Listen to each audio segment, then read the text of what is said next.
Okay, recording has started. So welcome all to this new talk in the PhilInBioMed series. As you know, the PhilInBioMed network favors fruitful interface work between biologists, medical doctors, and philosophers. And the aim in general is to foster conceptual and theoretical thinking about today's biological and biomedical sciences. It's my great honor to welcome Stephen Frank, who is a member of the PhilInBioMed network. Steve is Donald Brand Professor and Distinguished Professor of Ecology and Evolutionary Biology in the School of Biological Sciences at the University of California, Irvine, UCI, and among many other important distinctions. Steve is a fellow of the American Academy of Arts and Sciences, and he's also a fellow of the American Association for the Advancement of Science. On a more personal note, I started to read Steve Frank's work many years ago when I read his book, Immunology and Evolution of Infectious Disease, which was published at Princeton University Press in 2002. And later, I read his work on cooperation and also his book on dynamics of cancer incidence, inheritance, and evolution, which was published at Princeton in 2007. And even later, I read his book, which in fact is an earlier book entitled Foundations of Social Evolution. That was in 1998. Not that I read the book at this date, but the book was published in 1998. I met Steve in person for the first time last year in California, and I was very much impressed by the rigor and conceptual and theoretical richness of his approach.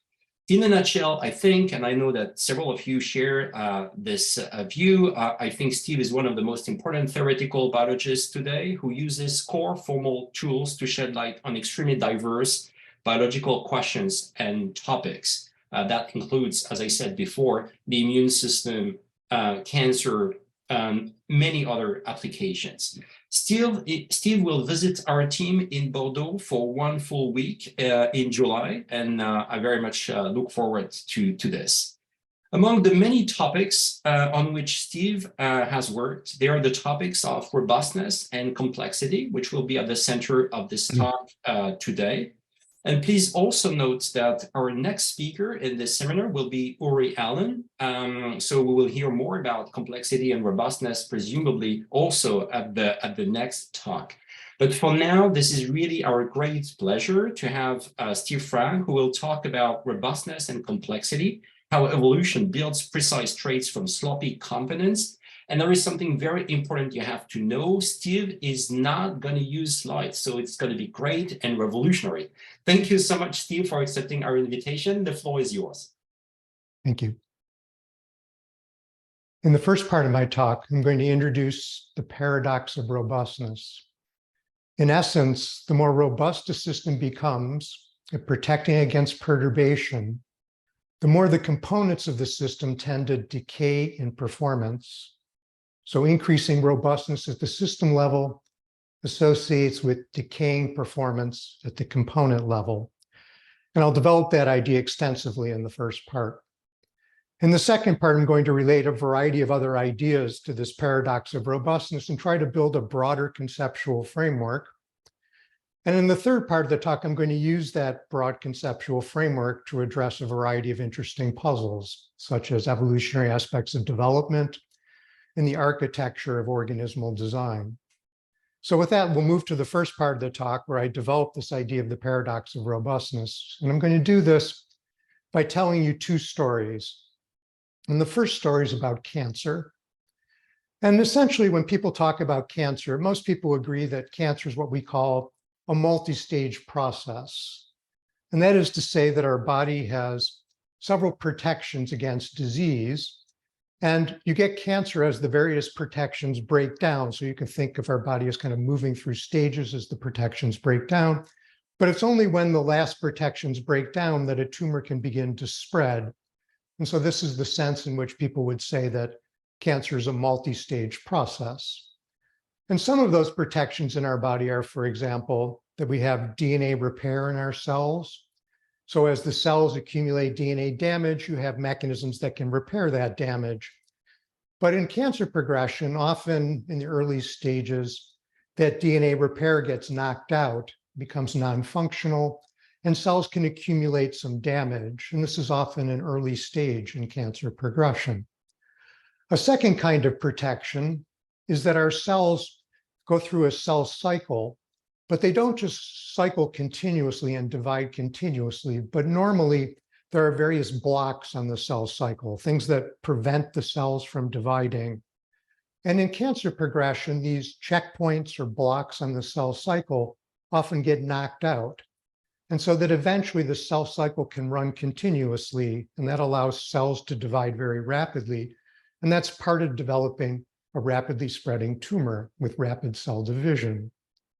A third type of protection that our body has that often gets knocked out in cancer is that when our cells are damaged or not behaving appropriately, this often induces a program in the cell that causes the cells to kill themselves, a cell suicide program. This is called programmed cell death or apoptosis. And often in cancer progression, these normal apoptotic mechanisms get knocked out. And that allows cells that are damaged and not behaving appropriately to survive and continue to spread and develop a tumor. So our body has these various protections, and they tend to break down. And eventually, when all those protections break down, then we can have disease. Now, this notion of multi-stage progression and multiple protections is generally widely accepted. People argue a lot about what the protections are and how they break down. But the general notion that there are multiple protections is generally fairly widely accepted in cancer research. And I was thinking about this 20 years ago when I first started thinking about cancer, and I became interested in how evolution might shape aspects of cancer. And a couple of observations were interesting to me. First of all, different tissues in our bodies seem to have different numbers of protections against disease. And secondly, the same tissue in different species will seem to have different numbers of protections against forming a cancer. And so it seems that the number of protections that protect a tissue from a tumor arising and spreading can vary evolutionarily. It's an evolutionarily labile trait. And so that led me to ask, well, then, just as a thought experiment, what happens? Is this okay? Something is. Okay. Can you hear me? We can hear you well, and please, no one else should share their screen right now. So thank you. Okay, I just wanted to make sure that I didn't get cut off. And so I became interested in evolutionary aspects of cancer. And so I asked the following question, which is, what happens if you add an additional protective mechanism that would protect against cancer spreading in a particular tissue, given that the number of protections seems to be evolutionarily labile? And in the first instance, if you add more protection, then you should have less disease. But once you add an additional protection to a tissue, then that means that if the other protections that were already in place break down, that has less consequence because now there's yet another protection that can protect against disease. And so the direct selective pressure acting on the existing protections that were already there becomes weaker. If those protections break down, the consequence is less because now you have this additional backstop or protection. And when you weaken the direct selective pressure acting on a character in evolution, then often that character tends to decay. You may accumulate more genetic variation because the selective pressure is now weaker, so you can get more variation accumulating. I've shown with a variety of studies, analytical studies and modeling studies, that you get an increase in the heritability of disease associated with this increase in genetic variability. And that may help to explain the puzzling observation that the heritability of disease is often quite high, and we don't really understand fully why. And maybe it's associated with this tendency when you add a protection to get a relaxation of selection. You also, through this relaxation of selection, you may cause the particular components that were already there to decay to lower performing, maybe cheaper components. it's no longer so important to invest a lot of resources in those particular protective mechanisms because now you have another protective mechanism. So you might get a decay in performance of the components to a cheaper, lower performing, sloppier component. The system compensates for that by having an extra protective mechanism. So when you add a protective mechanism, you get a decay in the other components. You get a relaxation in the other components. And when you get a relaxation in those other components, then you have a certain irreversibility, because if you now take away this extra protective mechanism that was added, those other components have decayed a bit and they no longer perform so well. And so the organism would then perform rather poorly when you pull away this extra protective mechanism after the system has relaxed in response to that. So you get an irreversibility. Sometimes people call this an evolutionary ratchet. You add a protective mechanism, you get decay. It's difficult to go back. Then maybe you add another protective mechanism and you get decay, and it's difficult to go back. And so you have a natural tendency to layer these protective mechanisms on top of each other. And when I thought about that in terms of cancer, I realized that there was nothing special about cancer, that anything in our body that had error correction, repair, homeostasis, anything that causes the system to be more protected, more robust, will have this consequence of a relaxation in the components that were already present. As you add increasing robustness, you get a relaxation in the existing components. And so I realized that this was potentially a very general principle that could help us to understand many aspects of evolution and the way organisms are designed by evolutionary processes. So I began to look for a good example that would really illustrate how this happens in a real life example. And this is challenging because in order to get a really convincing example, you would have to see the origin of a new protective mechanism. Then you would have to see the evolutionary relaxation of the existing mechanisms. And to get that kind of resolution empirically is difficult. And so as I continued to look around, the best example I could find that really illustrates how the logic of this process works was from engineering. And so this is going to be the second story I'm going to tell you to introduce this paradox of robustness. And so this example comes from the engineering of computer hard drives or data storage. And about 30 or 35 years ago, computer hard drives were very expensive. A small hard drive that did not hold very much data would cost thousands of dollars. And it was expensive in part because it had to be engineered to very high tolerances and low failure rates. Because the failure of a computer hard drive is catastrophic, you lose all your data. Or if errors creep in the storage of data, this also is catastrophic because then you can no longer trust the data in your system. And so that this is very problematic. And so a lot of money went into engineering hard drives so that they had low failure rates and low error rates. But over time, people realized that there were other ways to design data storage that were more efficient. And so basically all mid-range and high-end computing systems today, including all the cloud storage, use what are called RAID arrays. And these are redundant arrays of independent disks, or RAID arrays. And basically a RAID array just uses redundancy. So in the simplest case of redundancy, you can have you have a hard drive. If you add a second hard drive to the system, and then when you save a file on your computer, the data come in to be stored, you make a copy on the first hard drive, and you make a copy on the second hard drive. So now if one of the drives fails, you've got a copy on the second disk, and so you're okay, you haven't lost anything. But that kind of redundancy is very expensive because now you have to have twice as many hard drives to store the same amount of data. And it's slow because you have to copy the data twice onto two different disks. And so what people do instead of just using that kind of naive redundancy is that what you do is you put a little computer that sits above, you get an array of disks. So you have multiple disks. Then you get a little computer, which might be a little computer board or a little mini controller.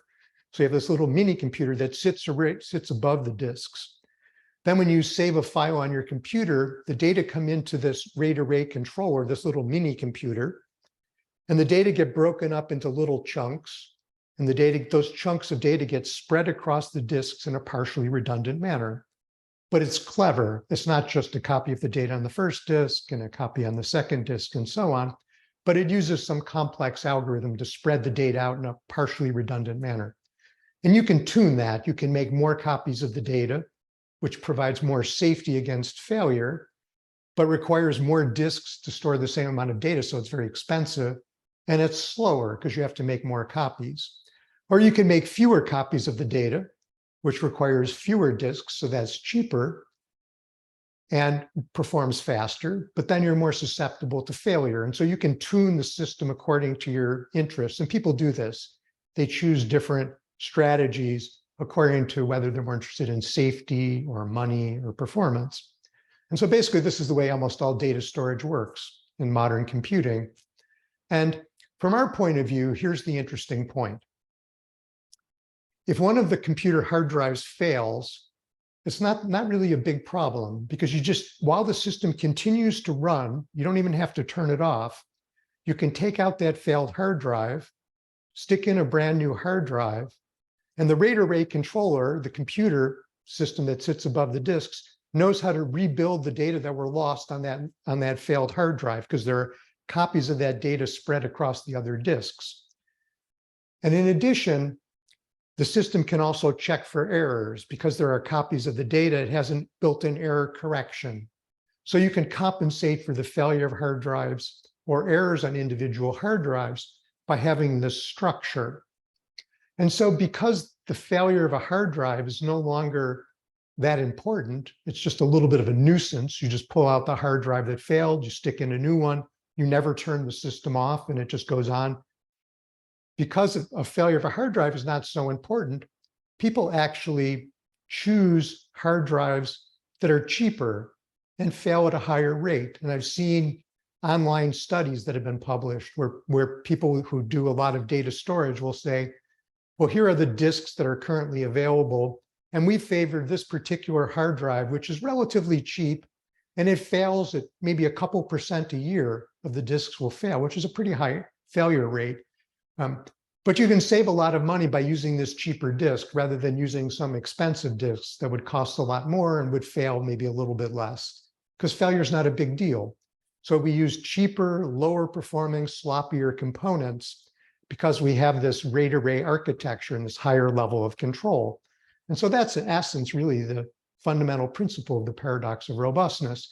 You get a higher level control that protects against failure, and then you get a decay in the components to sloppier, cheaper components that fail at a higher rate. So this is the logic that I'm really emphasizing. Now in engineering, if you decided you wanted to rearrange how the system was designed, you could just throw the whole system away and build something else from scratch. But in biology, if you add a protection, you get a relaxation of the lower level components.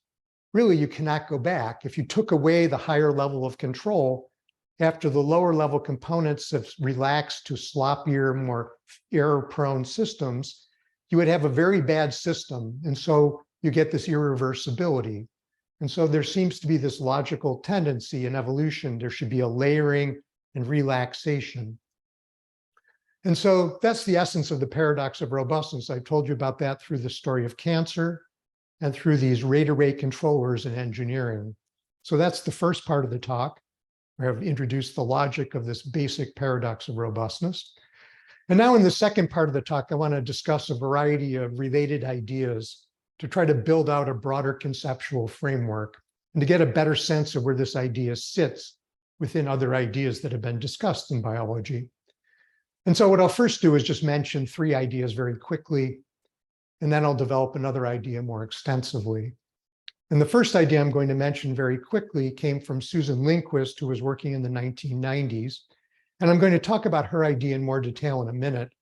But I just want to say that when she was working on cellular biology, the molecular biology of cells, she recognized that if you get some part of a cell that buffers other components, so when you add this additional buffering agent into the cell, that is kind of a robustness or homeostatic mechanism, then when you had variation that was previously present, where some of the variants were negatively favored and were disadvantageous, but you put in this buffering component, and now some of those previously deleterious components are now okay because they're protected by this new homeostatic mechanism.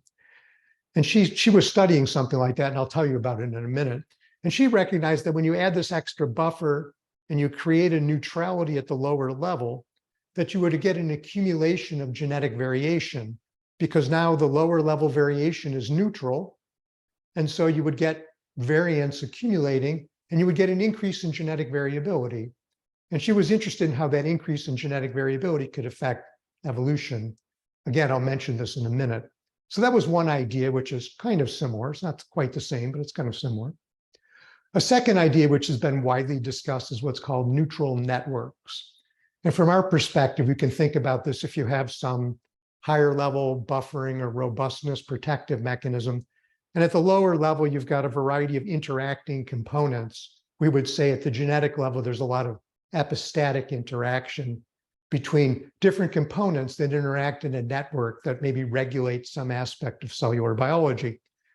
If the interactions can happen in a variety of different ways, still leading to the same outcome in terms of function, then you've got what's called a neutral network. And people have said these neutral networks are interesting because then you'll get some drift in the way in which these interactions occur. And you'll get drift of these neutral networks, and eventually you could go off to some other place. And this could play a role in evolutionary innovation. So there's a lot of literature on these neutral networks. One name that comes to mind is Andreas Wagner in Zurich, but many other people have worked on this idea. And a third area that's related is just the general concepts of fitness landscapes.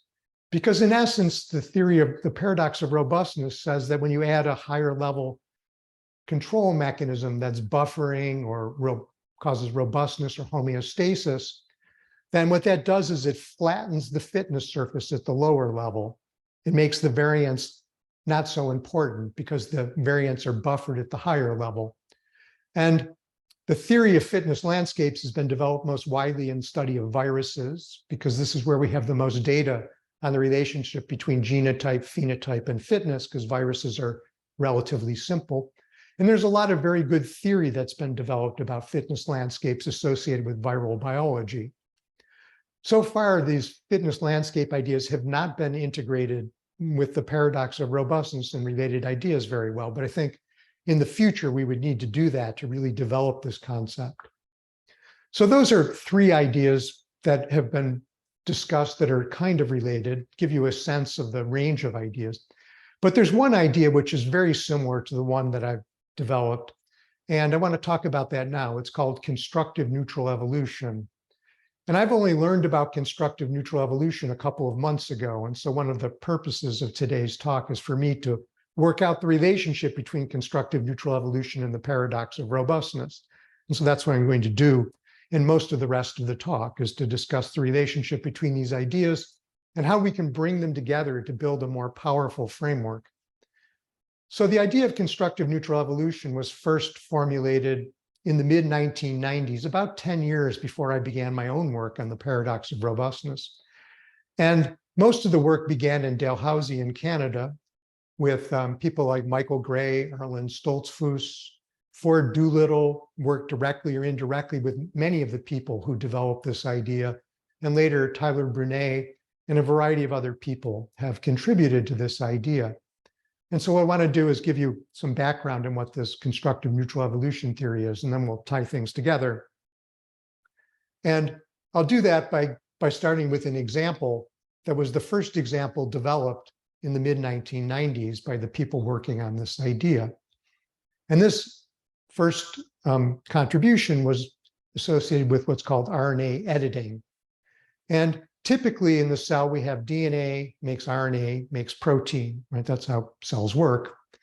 But in some cells, we have DNA makes RNA, then the RNA sequence gets changed, edited, where you get replacements in the nucleotide sequence. And the changed RNA sequence then makes a protein. So now you've got DNA makes RNA, RNA editing changes the RNA sequence, and the changed RNA sequence makes a protein. And so this is a slightly different process. And so the question is, how does this arise and what are the consequences? And so we can think about it. Suppose you have an RNA sequence, and then initially, for whatever reason, historically in biology, there was some enzymatic reaction that changed some of the nucleotides in the RNA sequence. Maybe there was at first just an accident. Maybe at first those changed RNA nucleotides led to a better protein. It doesn't really matter. It got started one way or another. And so we might imagine that there's an enzyme which changes C nucleotides in the RNA to a U nucleotide in the RNA. So U in RNA is the same as T in DNA. Those are essentially the same analogous nucleotides. So you've got an enzyme now that takes C nucleotides in the RNA and changes them into U. So if you have in the RNA sequence a U, it stays U. And if you have in the RNA sequence a C, it gets changed into U. So U stays U, C changes into U. So at the DNA level, if you've got a nucleotide that codes for the C nucleotide in RNA, that's going to end up being U. And if you've got a nucleotide at the DNA level that codes for U, that's going to stay U. So now, because of RNA editing, you've got two different nucleotides at the DNA level, which both end up making U in the RNA. And so we have a neutrality now. It doesn't matter which nucleotide is used in the DNA. Whereas in the absence of RNA editing, those two different nucleotides in the DNA made different nucleotides in the RNA and often made different amino acids. But now with RNA editing, the two nucleotides in the DNA both end up coding for U, and so they're selectively neutral, and you get some evolutionary drift. And once you get evolutionary drift, if you were to take away the RNA editing, you would now have two different nucleotides at the DNA level, and they would once again code for different nucleotides in the RNA. And some of those changes would be deleterious, very likely, in terms of making different amino acids. And so you would end up losing fitness by taking away the RNA editing. So once the RNA editing is in place, you get the neutral drift at the DNA level. You can't really go back very easily. And so you get an irreversibility. So you get an additional complexification of the process of transmitting from DNA to protein. The genome is now more complex, and that complexity is irreversible. And so this is exactly the way it was described by the people developing this idea of constructive neutral evolution. And so they said, well, if you look at eukaryotic genomes, the genomes of cells of many organisms, the genomes are ridiculously complex. They make no sense. And they were arguing that you can't really understand that complexity in the genome by assuming that everything is adaptive. Rather, it may often be that you get some suppressive mechanism which renders neutrality at a lower level. You get drift at the lower level, and you get irreversibility. And so you lead to this complexification of genomic process. And I think that's a very good idea, and I support that idea very much. And again, we'll tie that idea up to some other things in a minute. But I want to give you a second example. And this goes back to the idea of Susan Lindquist that I briefly mentioned a few minutes ago. And Lindquist, working in the 1990s independently of all these other ideas, she was a cellular molecular biologist, and she was working on what are called heat shock proteins in Drosophila, in particular a protein called HSP90. And she found that HSP90 acted as what's called a chaperone or a buffer for protein folding. So typically you have an amino acid sequence, which then has to fold up into a three-dimensional structure to make a functional protein. And this folding process is not so simple, and often it's rather error-prone. And in the presence of this heat shock protein that acts as a chaperone, the chaperone helps protein folding. So you get a higher efficiency of protein folding, and you get fewer errors in protein folding. And so this is something that cells do. They provide chaperones that help the protein folding process. And Lindquist realized that once you have this buffering of protein folding in place, then maybe if you get substitutions of the primary amino acid sequence, you change the amino acid sequence. In the absence of the chaperone, those changed amino acid sequences may fold incorrectly and make a non-functional protein. But in the presence of the chaperone, those changed amino acid sequences may fold up into essentially the same conformation and be essentially functionally equivalent. And so what you've done is you've rendered amino acid substitutions, which are previously deleterious, effectively neutral by having this buffering factor that buffers the way proteins fold up and reduces errors in protein folding. And so she recognized that once you get this neutrality induced by the heat shock protein, that you'll get the accumulation of genetic variation in populations because it's neutral. And she was interested in the following consequence, which is that variation is neutral in the current environment, but maybe if the environment changed, some of those neutral variants would actually be advantageous. And so what's effectively happening is the population can store up some genetic variation, and then when the environment changes, the population might evolve much more rapidly because it already has genetic variants present. So that was her primary interest. The constructive neutral evolution interpretation of this would be roughly the same, but with a slightly different emphasis. In constructive neutral evolution, what we would say is that the higher level buffering component has rendered variants neutral at a lower level that were previously deleterious. You get an accumulation of genetic variation, and now you cannot go back. If you pulled away that buffer, that heat shock chaperone, then those variants, some of them would fold poorly and be deleterious, and you would get a tremendous disadvantage in removing the chaperone. So now you've gotten a complexification in the protein folding process and the way in which variants accumulate in populations that's essentially irreversible. So we have this irreversible march towards complexity. That's the emphasis of the constructive neutral evolution perspective. In my own work, when I was working on the paradox of robustness, I like to say that genomes are overwired. If you look in genomes, for example, you look at the way in which gene expression is controlled. You look at a particular DNA sequence that makes a protein, and you ask how much protein is made. We call that gene expression. Many factors affect gene expression. You've got a DNA sequence that makes a protein, and then upstream, you've got what's called a promoter region. And you have things called transcription factors that bind to the promoters and can increase gene expression or decrease gene expression. You've got things that act from different parts of the genome at a distance that enhance or repress gene expression of a particular site. DNA folds up in particular ways that affect the expression of genes, and there are things called histones, methylation. All of these things affect gene expression of a single gene. In addition to that, there are different kinds of RNAs that don't make proteins, but simply float around inside the cell and change the expression of other genes. And so you have all of these different inputs, these kind of wires that come into one single gene that determine the level of expression. And I like to say that genomes are overwired because an engineer who is making a system to control gene expression would never have so many inputs into the system because it's kind of a mess. Be very difficult to design and control. But this really seems to be a universal attribute of the way in which our genomes are designed. And so I've talked about constructive neutral evolution and the paradox of robustness in a variety of ways. And you can see that they're very similar ideas. Both of them have to do with protective mechanisms which render lower level factors either neutral or change the selective pressure on those lower level factors and have various consequences.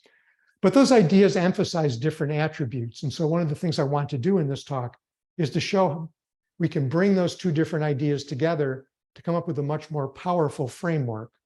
And so this is the end of the second part of the talk. And in the third part of the talk, what I'm going to do is try to bring these two ideas together in a way that you can potentially see could be very useful going forward in understanding many puzzles in biology. And so as I start this third part of the talk, what I'm first going to do is tell you a variety of stories which at first may seem unconnected, and then I'm going to link them all together into this broader framework to finish off things. So the first story I want to tell you is about what's called the hourglass model of development. And people studying the development of organisms have often asked, when you look at a set of closely related species, how does development evolve among those closely related species? Is there any particular pattern that we can see as development changes as species evolve? And it turns out that there is a recurrent pattern. And that pattern is that in the earliest stages of development, species tend to diverge fairly rapidly. So you get wide divergence in the earliest stages of development among closely related species. But as you get to the intermediate stages of development, you get some conservation. So you get relatively little divergence. So at the lowest level, you have wide divergence, but at the intermediate level, you come to a little narrow, constrained set of patterns that happen in the developmental process that do not diverge very rapidly. And then as you go to the adult forms tend to diverge fairly rapidly between species. And so this is the hourglass model. Early divergence is wide. Middle steps in development, there's relatively little divergence. You have a little narrow waist. And then the morphology of the adults at the end of development is quite diverse. So this is what's called the hourglass model of development. And this has been associated with a lot of arguments in the history of evolutionary biology, but in terms of the basic molecular observations, a lot of people have found evidence in favor of this hourglass model.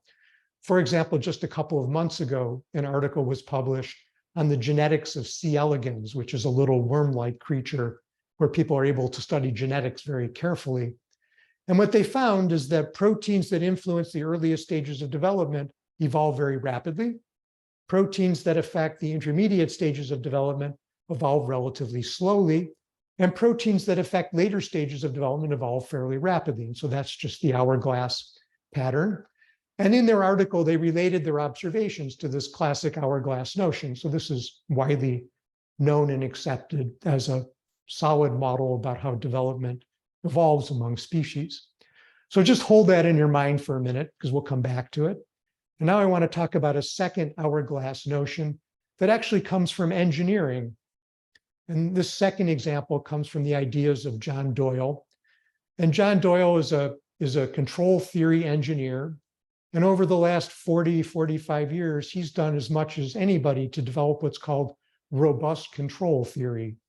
And this is the theory in engineering that's used to build airplanes and cars and internet protocols. So this is a very practical, highly developed conceptual framework that tells engineers how to build systems that can withstand perturbation and perform in a very reliable and robust way. And so there's a huge development of these concepts in engineering. And Doyle's also been interested in, just in general, what's the architecture of complex, robust systems in both engineering and in biology. And in thinking about that, Doyle's developed what he calls the hourglass model of robust, complex systems. And one example that he talks about to illustrate this hourglass model is cell phones, mobile phones. He says, for example, that many different companies make cell phones, so at the hardware level. So there's a lot of different hardware designs, and you get a lot of diversification of the hardware. And we can understand this because basically a cell phone is just a little computer. And a computer has certain constraints functionally. It has to be able to store data and retrieve data, and it has to be able to perform digital logic and a few other basic functions. But there's a lot of different ways to build physical systems that achieve those functions. And so you get a lot of diversification at the physical hardware level. But all of these computers, these mobile phones, run essentially the same operating system. And an operating system is like Windows or Mac OS or Linux, which is a kind of Unix. And basically all modern cell phones run Linux, kind of Unix. And Linux, or an operating system in general, is a set of protocols that allow software to talk to hardware. So basically, when your cell phone does something, that's because somebody programmed a software program to tell the phone to do something. And software works. When you write a software program, you say, for example, I need to store some data. So you tell the operating system, store these data. And the operating system then goes down to the hardware level and stores the data somewhere. But the software doesn't know anything about how the hardware does it. There's a separation between hardware and software, and the separation is the set of protocols that are the operating system. And so what we have is then different, and so when the software needs those data later, it says to the operating system, give me those data back, I need them now. So it tells the operating system, and the operating system goes down to the hardware and gets the data and brings it back and gives it to the software. Again, the software doesn't know anything about that. So what we get is a wide divergence in the physical basis of how you can build a computer. There's many physical ways to build something that functions as a computer. As long as you sit on top of that hardware, a common set of protocols that are fairly universal, so they're narrow, constrained set of protocols that do not diverge, then you can write software programs that do all kinds of different functions. So you get a lot of divergence at the software level. The software talks to the operating system, which is like a little narrow, conserved waste in the hourglass. And then the hardware can be all kinds of things. And so Doyle says that basically all complex, robust systems have this kind of architecture. You've got some low-level physical basis of the system. There's a lot of ways to do that physically, but there has to be a common interface that different functional systems can use. And at the functional level, you'll get a lot of divergence because the functional level can talk to these protocols and the protocols talk to the hardware. So Doyle says that hourglass is more or less universal in engineering design. And he's also said that the same thing is true in biology. So I'll give you two biological examples. Essentially, all of life uses the molecule ATP versus ADP as the way of powering cells. This is true from the archaea and bacteria to our own cells. We use this ATP versus ADP disequilibrium, chemical disequilibrium, that acts like a battery that's the power pack that powers your cells, and it basically powers all cells in all of life. And the biochemistry that deals with making this disequilibrium between ATP and ADP, making this battery that stores up power that can be used to do things, the biochemistry is highly conserved throughout life, going back billions of years in the history of life, because we basically are all using the same protocol for power, ATP versus ADP. But if you think about biochemically metabolism in its earlier stages, when organisms can feed on all kinds of different food sources, some organisms can live off of methane or various kinds of oils or gases or all kinds of foods. So there's a lot of different biochemistry that happens in the earliest stages of the metabolic cascade. There's wide divergence, or if we're doing an hourglass, we could say at the bottom, there's wide divergence at the bottom biochemically. But as those biochemical cascade moves up to the central goal of making ATP versus ADP, transforming ADP into ATP and getting this disequilibrium, there's a highly conserved set of biochemical protocols that go back billions of years that are really very similar in our cells and in very ancient cells. And then once you have a battery storage of ATP versus ADP that can act as power, as a power source, well, then you get all kinds of functions. I mean, you get bacteria do things, they build molecules and they do bacterial things. And we use the same power source to do all the things that we do. And so you get this incredible divergence at the functional level. So you've got this low-level biochemistry that's very divergent, converging to a set of common protocols, and then a divergence in the functional level. And Doyle said this is consistent then with Doyle's argument for the universality of this architecture. So I'll give you one last example, architectural example, and that's DNA makes RNA makes protein.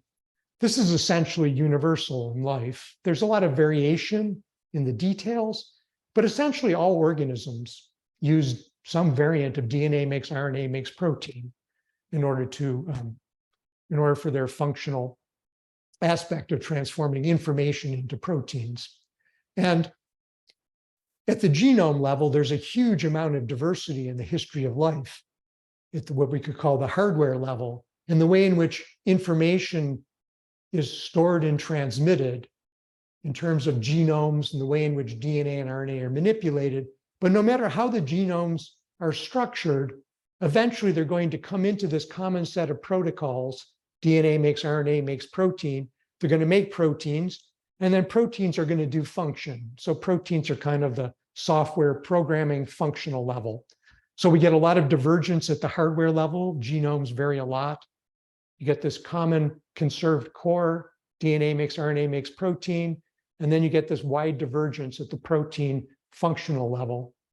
So this is another example of an hourglass, very consistent with Doyle's argument. And then the final story I'll tell you here is that there was an article published just a couple of months ago by a research group at Tufts University in Mike Levin's lab. And their lab studies the developmental biology of planaria, which is a different kind of little worm-like creature. And they do molecular studies in the laboratory, classic developmental biology on planaria, but they also do a lot of theoretical work that's very interesting. And a couple of months ago, they published this theoretical article that was a computer simulation trying to understand something about how development arises and evolves. And so in their simulation, what they had is they had a genomic level, but the genome does not code for a morphology, a final form, but the genome can code for different rules of development, at least in principle. So they kind of just threw this in there. They presented some challenges, and they saw how the system evolved to deal with some developmental challenges. And what they saw recurrently is that the system organized itself such that the genome did not encode a particular developmental form, but the genome encoded some simple basic rules of development, fairly low-level things about how cells interact. And once you had those rules of development, then there was kind of a programming of the rules of development to make different morphological forms according to whatever environmental challenge was set in the particular computer simulation. And so when they discuss this as there's a hardware, they use the word hardware, there's a hardware layer, the genome layer, that encoded some common simple rules. And those simple rules allowed a software layer of programming to make development of different organisms. And they said this was interesting because in planaria, the organism they study, they see that there's an uncoupling between variation at the genome level and variation at the morphological level. There's an uncoupling between what they said, they use the word hardware. There's an uncoupling between the hardware and the software layer. And in their study, they eventually reconstructed the notion of there being a common core set of conserved protocols, which are the simplest rules of how cells interact developmentally. So they recreated the hourglass model of development, and they recreated Doyle's notion of hardware, software, and protocols. And they did that without citing or knowing about Doyle's work, or without citing and knowing about the hourglass model of development. And I find that very interesting because when you see people converging on the same ideas and the same way of viewing complex challenges, I think this tells us that the time is right, that we need to begin to think about how we can develop a framework that coherently deals with these different ideas. And so here's the key point. I said that my goal is to see how to bring together the constructive neutral evolution and the paradox of robustness to form a broader framework. And so I've only been thinking about this for about a month because I've only known about constructive neutral evolution for a short time. But here's my first pass. Constructive neutral evolution, this particular idea, which has been around for a while, has always focused on the genomic level, the hardware level. If you get some buffering in the genome, you can render some lower level attribute neutral, you get neutral divergence, and then you get an irreversible complexification at the hardware level. So you get a complexity in the way in which information is stored and transmitted at the genome level. And you can understand that by this constructive neutral evolution process. Whereas the paradox of robustness, as I thought about it, I originally thought about cancer. I was thinking about repair mechanisms, homeostasis, behavior. I was thinking at the functional level. We could call that the software level, perhaps. And at the functional level, there's some different rules, I think, that come into play. If you think about the computer hard drives, when you put a RAID array controller above a set of redundant hard drives, you don't get neutral drift among the hard drives. It's not that the hard drives can act in any old way. What you do is you get a relaxation in terms of costs and benefits. What you do by having a higher level of robustness is you change the economic marginal costs and benefits on the lower level components. So the lower level components are not neutral, but rather they tend to decay to cheaper, lower performing, sloppier components. And I think that that's going to be more universally true at the functional level. At the hardware level, I think you might get neutral drift. At the functional level, I think you have a more economic process.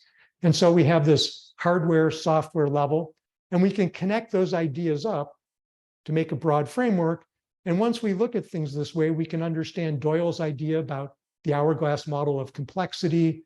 We can understand the hourglass model of development, and we begin to see how different things connect up into a coherent framework.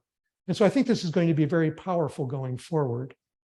And that might be a good place to stop, but I want to tell you one more story, because the real power, I think, in this idea is that we can begin to understand things that were really seemed unconnected in a more coherent way. And when we do that, I think we understand all of the ideas more deeply. And so I want to tell you one more story that I think plugs into this framework. And this comes from machine learning and artificial intelligence. And over the past 18 months or so, most of my work has been trying to understand what's going on in machine learning and artificial intelligence, because of course, learning and evolution are very similar. Evolution is just a particular kind of learning algorithm. And so as I want to understand evolution better, I'm looking at machine learning to see whether there are clues about how we can understand evolution better. And maybe understanding evolution will help us to understand machine learning a little better. So here's the story. About 10 to 15 years ago, there was a tremendous revolution in artificial intelligence and machine learning. And that came when people for the first time began to study what are called computational neural networks in a particular way. Now, computational neural networks had been around for 30, 35 years. And previously they had been okay. They could solve some problems, but they weren't particularly notable.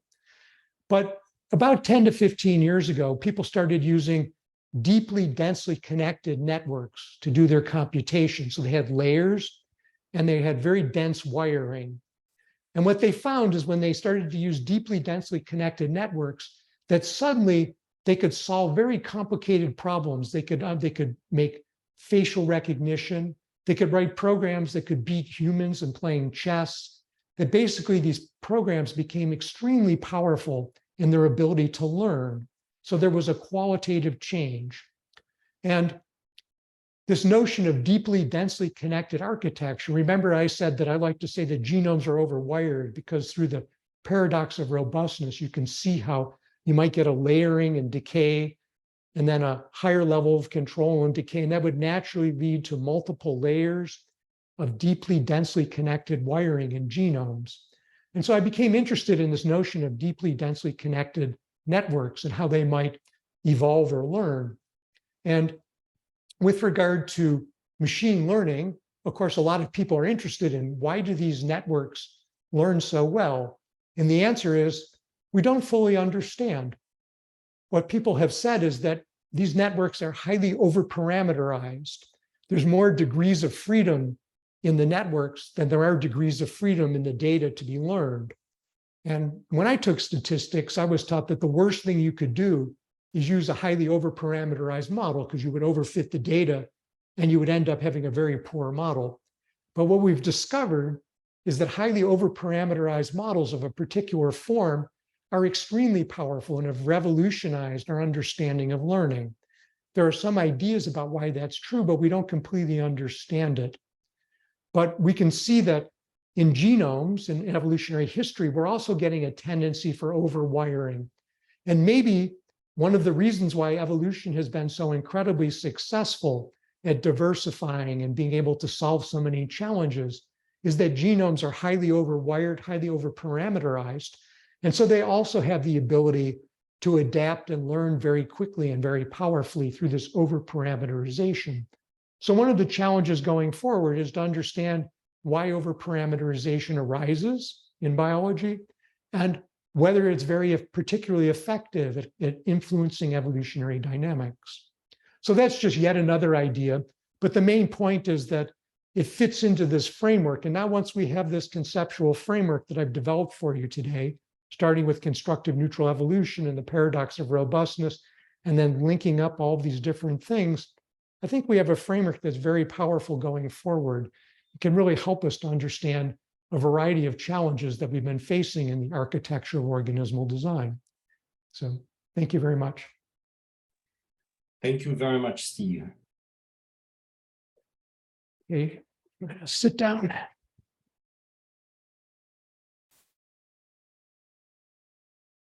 So I'm switching to a gallery view where I can see if people have questions. So if you have questions or comments, as always, you can raise your hand virtually, or if I can see you, you can do that for real.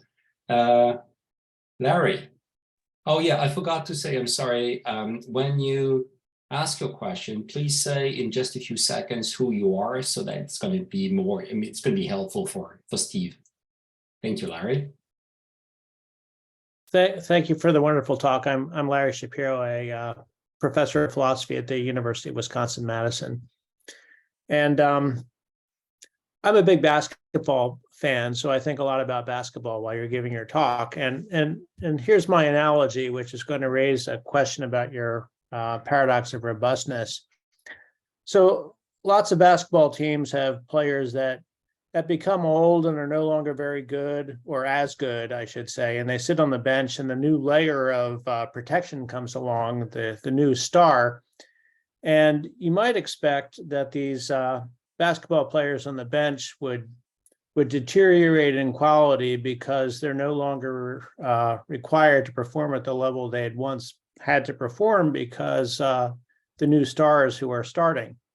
But in fact, the best basketball teams are the ones that have the deepest benches, the best benches.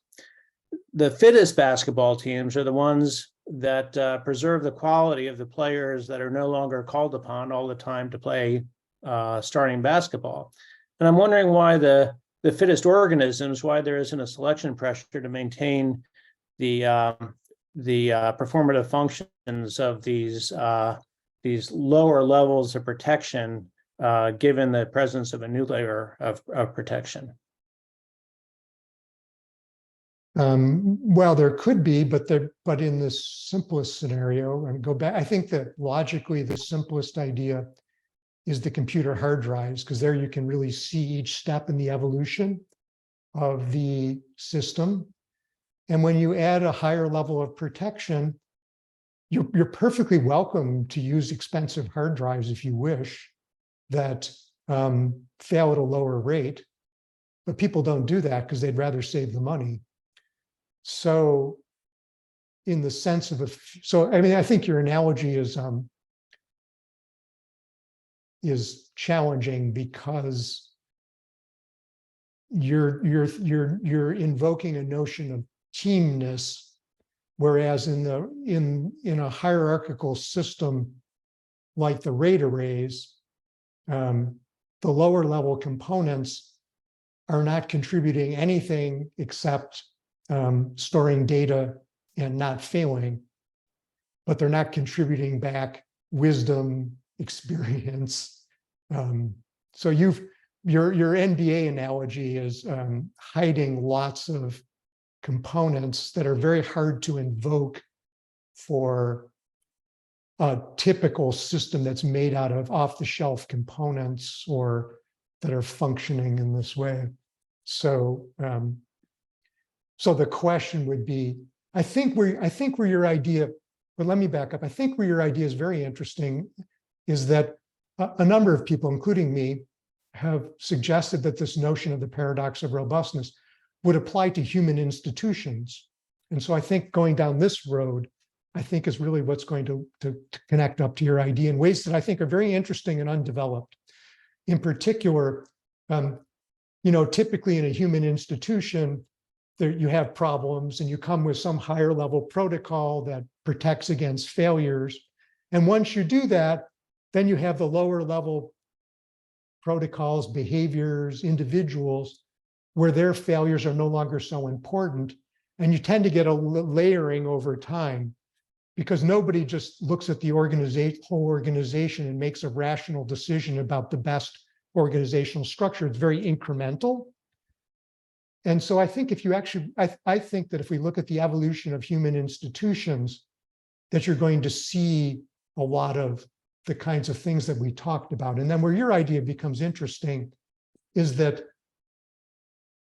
at what scale do we lose the ability to get the kind of feedbacks that you're talking about? So an MBA team is interesting because it's a highly organized, but its scale is small.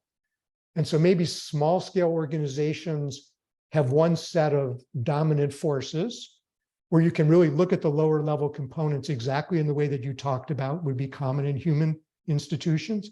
But when you move to a certain scale or a certain political structure, you may lose that. And then you may get a system which is much more like what I emphasized. So I think that we could take what you do and think about human institutions. And I think this is going to be a very powerful framework. And some people who work on constructive neutral evolution have also talked about human bureaucracies as being related to this. So I think this is a very productive area where people have thrown out the idea, but nobody's ever really taken it up because I've never, I've talked to people about this who have knowledge of human institutions and told them here's something that's really exciting, but I've never gotten anybody to really buy into it. So I think this is a really great open area for study that will lead to some really fascinating insights about a number of aspects of human institutions and societies. So in that regard, I think your question is really right on. My own tendency is to think about the simplest evolutionary systems and genomes. And so the connection there, maybe not, but the connection at the level, secondary level, I think in a very exciting way. Great, thank you very much. The next question is by Richard Watson. So Richard, please say in a few words who you are. I know Steve knows you, but it's useful for everyone. Thank you, Richard. Hi, I'm Richard Watson. I'm at the University of Southampton. A bit of a computer sciencey background. I spend a lot of time thinking about the interaction of evolution and learning and their similarities and differences. Yes, I know this. Thank you. I loved that talk. There was so much of the ideas there that were resonating with things that I'm thinking about at the moment as error correcting codes and stuff. Really exciting. Also, just want to put it out there how impressed I was that you do all that without slides, because you used the principles that you were talking about in the presentation of that slide. I think that you set out what those mid-level concepts were, and then you provided lots of details underneath where it doesn't matter which analogy it is you think about, it's the same concept in the middle, and now we can do different things with it above. And I think that's how it works.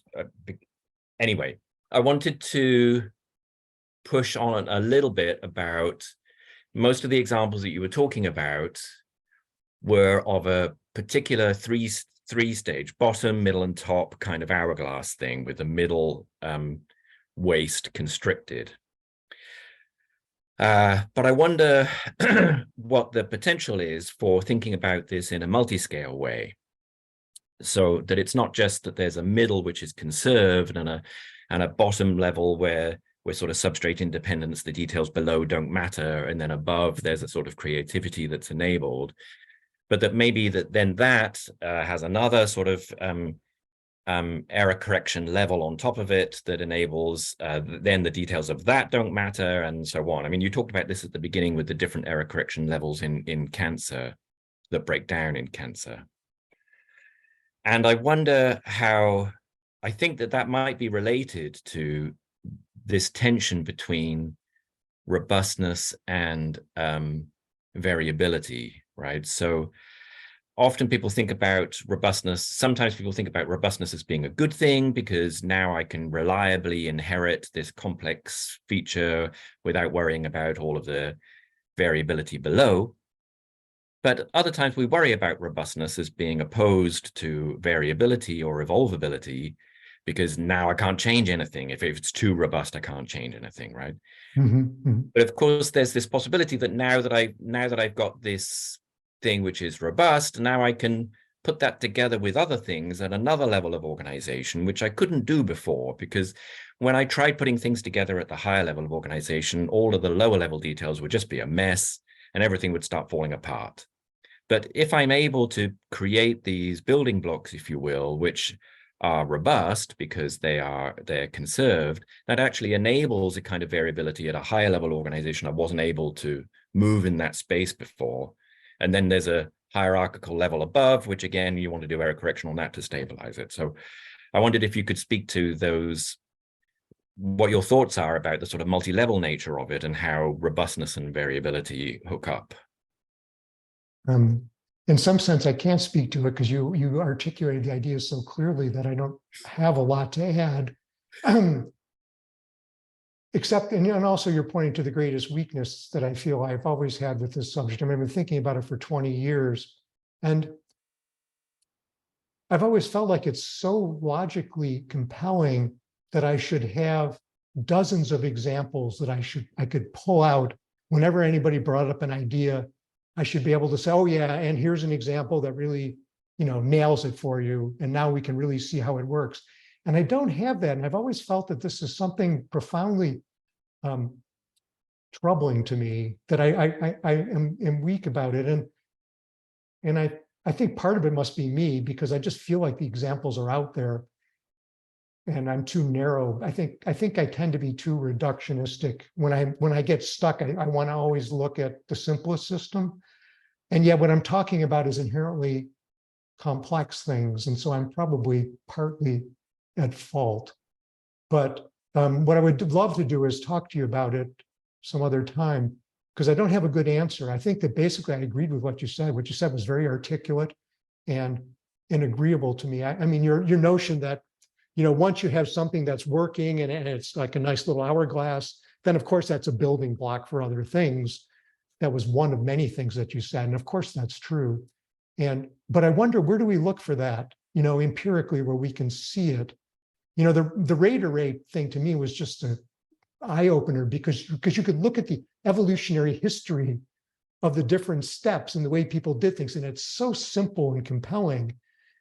And what I would love to be able to do is look at the history of other structures, other engineered or evolved systems, where we can see how the pieces came together over time, or make predictions about how that would happen. And I feel like I've kind of failed on that, even though I've been tied into this idea for so long. So my answer to you is that what I hope to do by giving this talk is motivating other people to help either contribute on their own or to talk to me about it, to help fill in these things. So it'd be great if we could follow up on that. I really appreciate the comment. I'd love to. Thank you, Steve. The next question is by Elliot Sober. Steve, thanks for the great talk. I was shocked by your positive remarks about overparameterization. I always thought that was the key, the surefire way to have a useless model. But so I'm still struggling to assimilate the other parts of your talk to that, to me, kind of renegade comment. As you know, overparameterization is always relative to how much data you have. And maybe what's going on here is not overparameterization. It's just that these systems you're talking about are out in the real world working on a ton of data. And so a very large number of parameters is still tolerable. You can have identifiability of models and everything. What do you think? I think no, but this is based on my reading of the machine learning literature, where this is a topic, and some really smart people are puzzling over this. And I think I can send you the literature and then we can follow up on it, because I think this is a profound issue. And I think the people in machine learning recognize that it's a profound issue, but they don't quite know what to think about it. So this is, if you want to say, in modern science today, what are some of the interesting puzzles? I mean, at any time in modern science, there's always a few things that kind of float around that just kind of are sticking points that come up, that arise as surprises, and that people feel like they need to understand to go forward. And sometimes the solution turns out to be like what you said, which is, well, it wasn't as puzzling as you thought. You were just formulating it not quite right. But sometimes we really didn't understand something. And I'm leaning towards the second case, but I have some ideas about that, and I don't want to go into it now because they're not well formulated, and I'm not prepared to present in a way that everybody could understand what I was talking about. But I feel like the question you're asking is right on, a really interesting thing that's going to help us to tie together a lot of interesting puzzles. And I have read about it quite a bit, so I understand something about where we are and how we need to start to think about it. But I'm at the word start. So if I had you to talk to about it, then this would be fantastic. So could we follow up? Sure, sounds good. Okay. Okay, great. The next question or comment is coming from Simon. Hi. I'm a PhD student in philosophy at Bordeaux University. It's more of a comment and hope for clarifying my own thinking. So on the idea of paradox of robustness, you say that if we introduce a higher level way of controlling something, lower level mechanisms would decay. And then you go on to use the example or the analogy to engineering and computers and the memory storage. And you also mentioned that you sort of couldn't really find a good example that could show this, perhaps in biology. But I don't get why this couldn't be illustrated in biology. I mean, why couldn't you have a short-lived organism and you try to introduce something new into its genome or whatever, and this would hopefully produce a robustness on a higher level, but then decaying other lower level mechanisms. Why couldn't we find these examples in biology? Well, I agree with you completely. I just don't happen to know them. Okay. Oh, it's just a matter of information, not. I think that they should be. There are some things people have talked about in the literature. The people who work on constructive neutral evolution feel like, RNA editing is a good example. Yeah. The chaperones that I talked about. But I guess I have a slightly higher standard of what's convincing. You can tell stories that are consistent with what we see, but we don't really know how those things happen. There's also people who have talked about other aspects of cellular biology. Most of the people who've been interested in this have been interested in the genome side of things. And that's just a historical aspect of the problem. So basically, I agree with you. I sort of feel like we should be able to. And one of the things that's kind of bothered me, which I said to Richard Watson's, is that I've not been able to come forward with those examples that I feel should be there. So if you can think of something that's more concrete, definitely tell me. I would love to hear about it. But I'm still working on it, and I haven't given up. So I think we'll get there. Cool. Thanks, Steve. Also, if some people have good ideas about that, you can use the chat for that. If some examples seem like obvious to you, I'm sure Steve would love to hear about those. The next question or comment is coming from Alok. Hi, Steve. Thank you, Thomas. Very nice talk, and thank you for the emails from 3 weeks ago. My background is I did my PhD in cell differentiation, the control pathway systems of that, but I also did it in protein folding. And then I worked with a bunch of aeronautical engineers to enable biosensors with microelectromechanical systems. So I got to see biological control and control systems from the avionics side. And what I'm currently doing is I'm doing philosophy of biology by being embedded in 2 different labs. One is a protein engineering lab that does engineering of motor proteins, so myosin, kinesin. The other is a lab that studies maintenance of organs, and they use the concept of homeostasis, the very notion, but you can't write differential equation, like how do organs maintain themselves under use or under wounding. So what I'm going to focus on is your HSP90 story. and Sue Lindquist's work, and the notion of buffer. Buffer, we're sort of familiar with, like trucks having some spring to buffer impact. Then we have capacitance as buffer. To a chemist like me, we have chemical buffers that can absorb disruption and somehow maintain things. What is weird about HSP90 or HSP60 or heat shock proteins in general is that they deal with the plasticity, the thermal plasticity of these things called proteins. So that's the reason that's interesting philosophically or conceptually, is that modularity, when it is plastic at its interfaces, becomes unfaithful, right? I mean, if your modules are unable to maintain their interactive interfaces, they break down the structure, they break down the pathway. And proteins under small variations of temperature are plastic.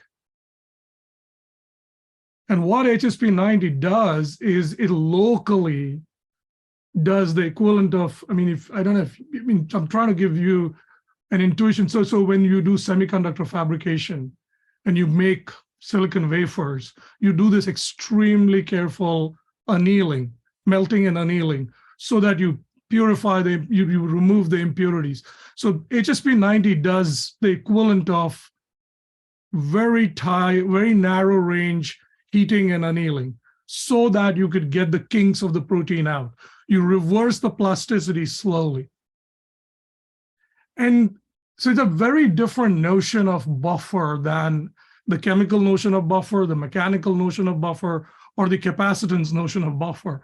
And it deals with the fundamental ubiquitous plasticity of protein structure under thermal variation, under bumping around.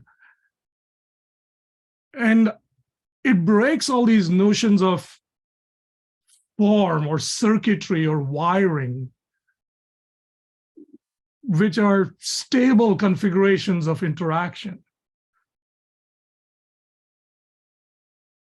I mean, to me, the engineering, mechanical engineering, electrical engineering metaphors break down with biochemical interactions, because the interfaces are just not maintained.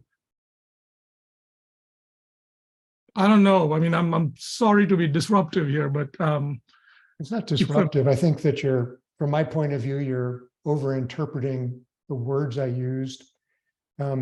I use very generic words because we're talking to a very diverse audience, and most of the people don't know anything about biochemistry. And I know almost nothing about biochemistry myself. And so the word buffer, I apologize. Yeah. Your interpretation of the word buffer is fine, and your description of heat shock proteins is accurate and interesting.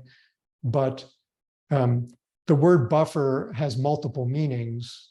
Buffer has a technical meaning in chemistry, and it has a generic meaning in everyday usage. And I was just using the words in everyday usage.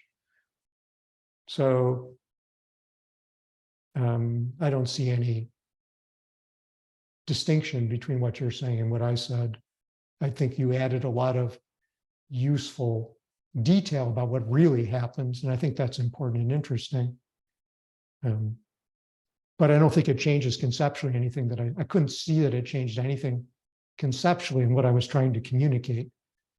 That it should be made more precise. But when you give a public lecture to people who range from philosophers to highly trained engineers and molecular biologists, the words are going to get used in ways that don't seem consistent across all of those fields.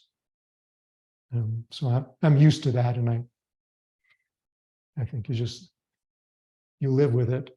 And then when you want to make progress, you try to be more precise, which is what you did, which is a good thing. Thank you. Thank you, Steve. We have a question by Nick Monk. Yeah, thank you, Thomas. And thanks, Steve, for a really stimulating talk. So I guess I'm a mathematical biologist, University of Sheffield and African Institute for Mathematical Sciences in Ghana at the moment as well. So first, a thought that actually came up from the discussion that we've just had. about this over-parameterization certainly in machine learning, in neural networks, and potentially in biology as well. One of the things you haven't discussed, you've been focusing on function, but there's also reachability for novel functionality.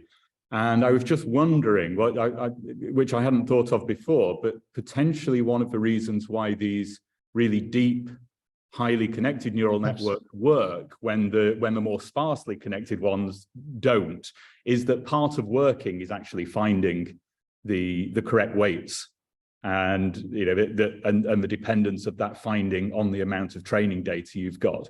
And maybe it is that these overwired things basically just give you enhanced reachability for good enough solutions, which you can then optimize on, which then maybe links back to the comments about annealing as well, because that's kind of the same as what you're doing with annealing in there, is enhancing your reachability with the long jumps, and then you've got local optimization combined with that. So That's I just wondered whether that's maybe one way of thinking about it. I'm not sure about the annealing, but I like the connection. I would have to think about that. But I think your notion of reachability is for sure part of it. When you have a highly over-parameterized system, basically what you're doing is,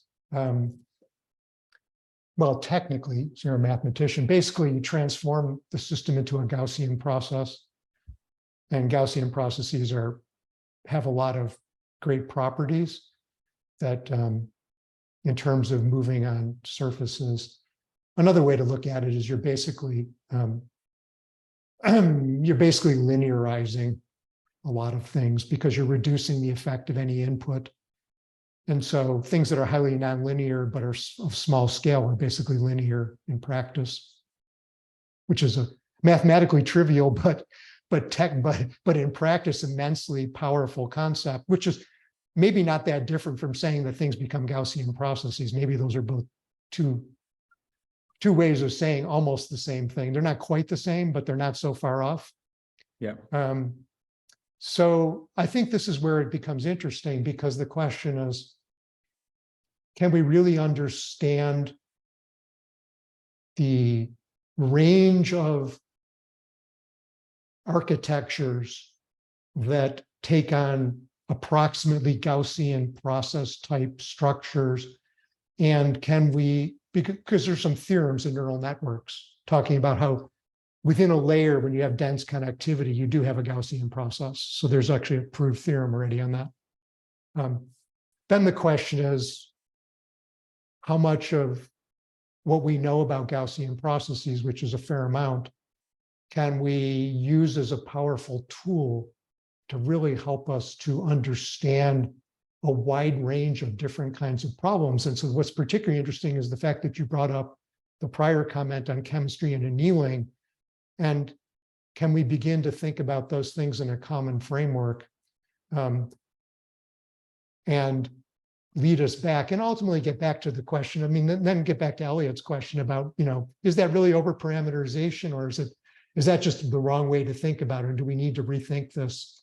And although I said to Elliot that I think that it's not just over-parameterization, that it's not just sort of mistaken language, I think when we understand those things, we'll understand a lot of things that are very powerful and connect up a lot of things. In the end, we might find out that the notion of over-parameterization was kind of the wrong direction, the wrong way to say it.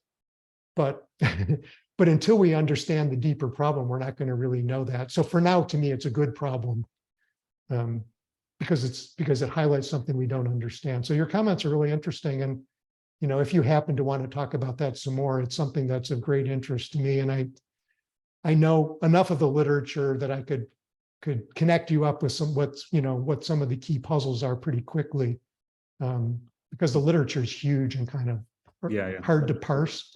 But I've spent quite a bit of time trying to track some of these things down, because I feel like they're really pretty deep and interesting problems that really relate to a lot of challenges that we face in so many seemingly unconnected areas. I'm also very interested in sort of the failure of modern statistical mechanics, which I think connects up with a lot of these things. So I don't know what your area of mathematics is, but that's something that I've spent years and years trying to understand. And I'm sure that there's some relationship here to some of those things as well.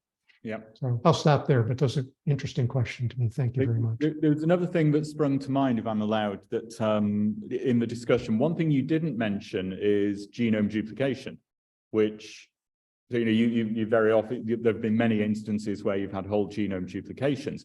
And it felt to me like that's another instance of giving you a neutral landscape. Yeah, the constructive neutral evolution people really emphasize over-parameterization. Yeah, constructive neutral evolution people are very interested in genomes, and so they talk about duplication. Also, I sort of skipped duplication because duplication was an idea that existed a long time ago, and basically it was fairly well, the dynamics of gene duplication in evolution were fairly well understood a long time ago, and I want to say that there's that, but there's also a whole range of other things that go beyond duplication. So the duplication example becomes a little bit misleading for people who know a lot, because then they lock into what they know and they don't see these other things. So the answer is yes, duplication definitely fits in here, but I think the ideas also go beyond that a bit, but it fits in the framework and there's discussion of that already. So thank you. Great questions. I think it's time to thank again, Steve. Let me try and clap again. Steve, that was really wonderful. I got many comments in the chat, as I expected, that your talk was fantastic, that you're an incredible speaker, and people love the fact that there were no slides. So something for all of us to maybe keep in mind for the future. Again, thank you. I want to emphasize again or say again that May 24 will be our next PhilInBioMed talk. It's going to be by Uri Allen. And I don't have the title yet, but I guess, as I said before, we will hear more about complexity and robustness. Steve, that was wonderful. There were some interesting comments in the chat, so I saved the chat. And thank you, everyone, for very interesting questions and comments. Thank you, Steve, and see you soon. Thank you. Appreciated the discussion. Great questions. Thank you. Thank you, Steve. Bye.